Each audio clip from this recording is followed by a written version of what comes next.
And how do these participants of the training programs feel about it? Usually they feel pretty good. I mean, we put people through a simulated hard interview where there's, I pose as a journalist and I ask very tough questions that are probably tougher than the kinds of questions that they'll actually encounter in real life. Mm-hmm. And then we review the performance of this encounter on television. And everybody kind of feels funny when they hear their voice on a tape recorder. Mm-hmm. And so it's even more, people tend to remember the lessons we are trying to teach them when they see their face on television. Mm-hmm. So then we do this interview simulation again, and so they can see the improvement over time. Mm-hmm. And in your opinion, what makes successful publicity? Honesty, mm-hmm. Not being too overly promotional, mm-hmm. Being modest about one's accomplishments, but at the same time being relevant to the target audience you're trying to talk to.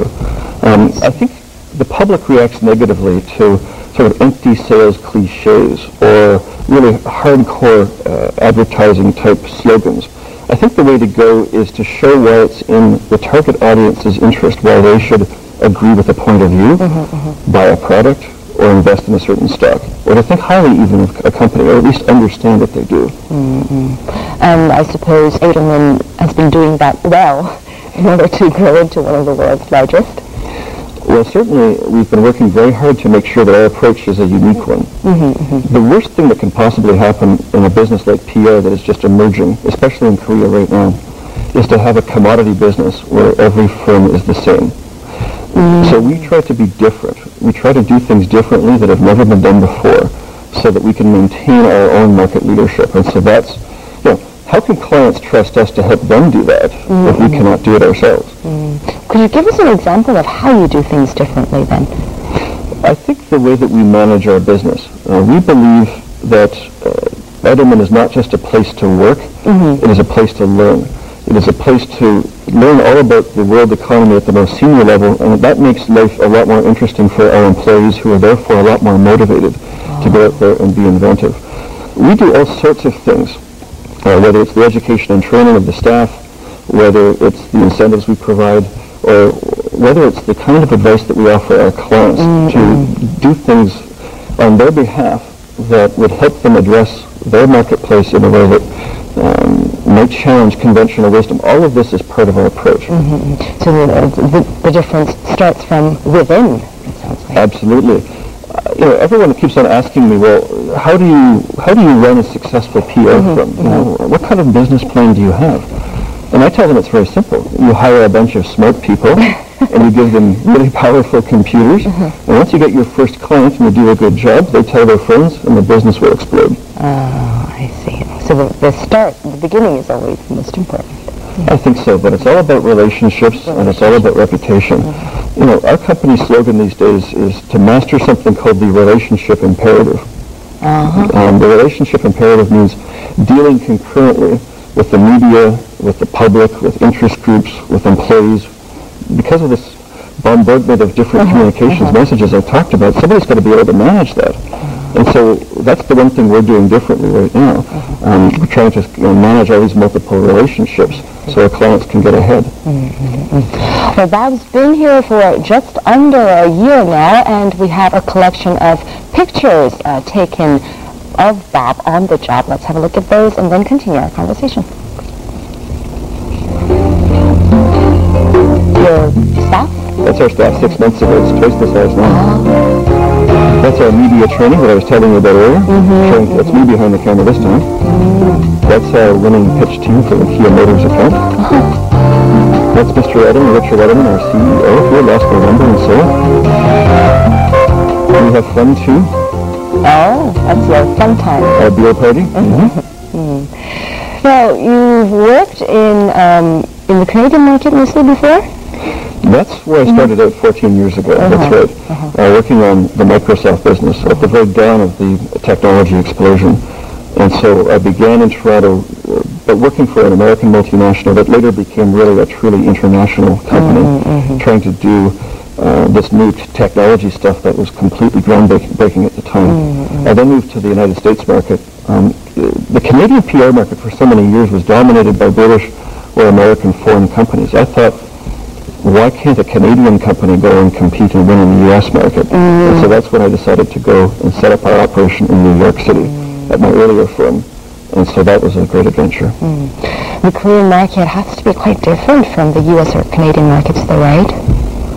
It's different in many ways, but it's also the same. I'll tell you what's different first. What's different is the fact that the business is still relatively new. I was here back in 1992. I did some work with KEPCO, and I saw what a news conference was like in Seoul in those days. And now I see what a news conference is like in Seoul. More newspapers, more media outlets, more aggressive questioning. Journalists more with an attitude, with a point of view.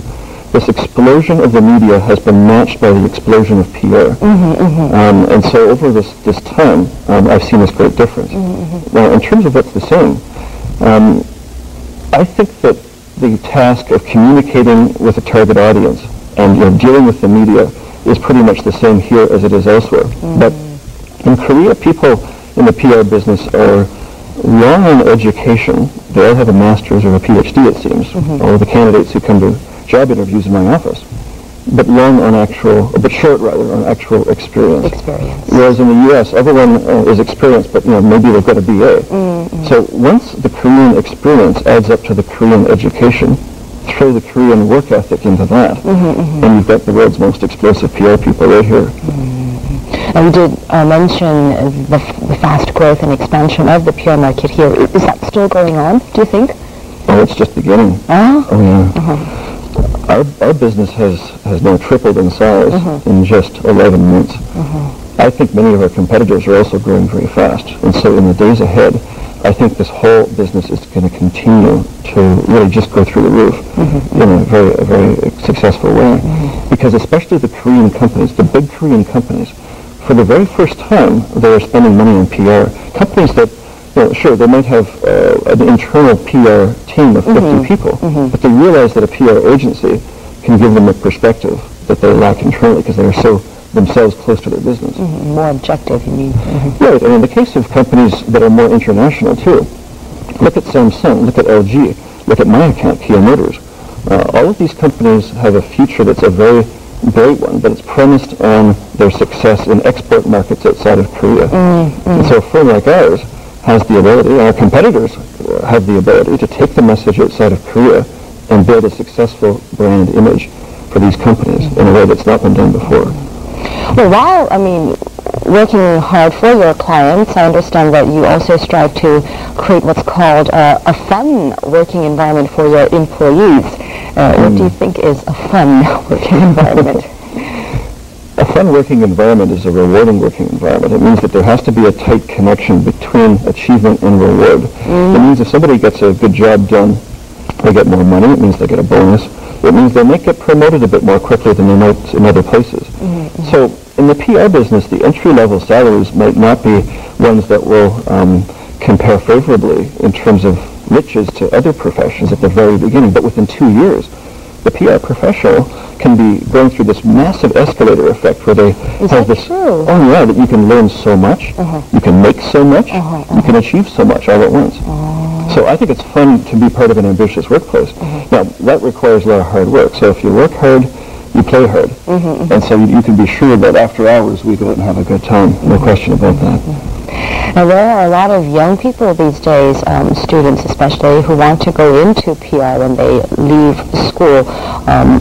And apparently you talk to some of them by giving lectures at universities. What do you tell them? I tell them there is a place for you in the future of the PR market. I tell them they have an important personal contribution to play in the future of our business. Because of what I told you earlier in terms of how the Korea PR market is set to explode, that explosion is going to require gifted, talented, quality, educated people. And those students, those are those people. They're the ones who are going to build the future of this country's PR industry.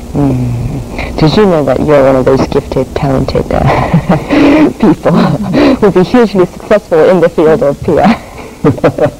Well, we all should try to excel at what we do, and I have to say that my personal ability here in Korea to have done a good job for Edelman is the direct consequence of finding this great Korean team.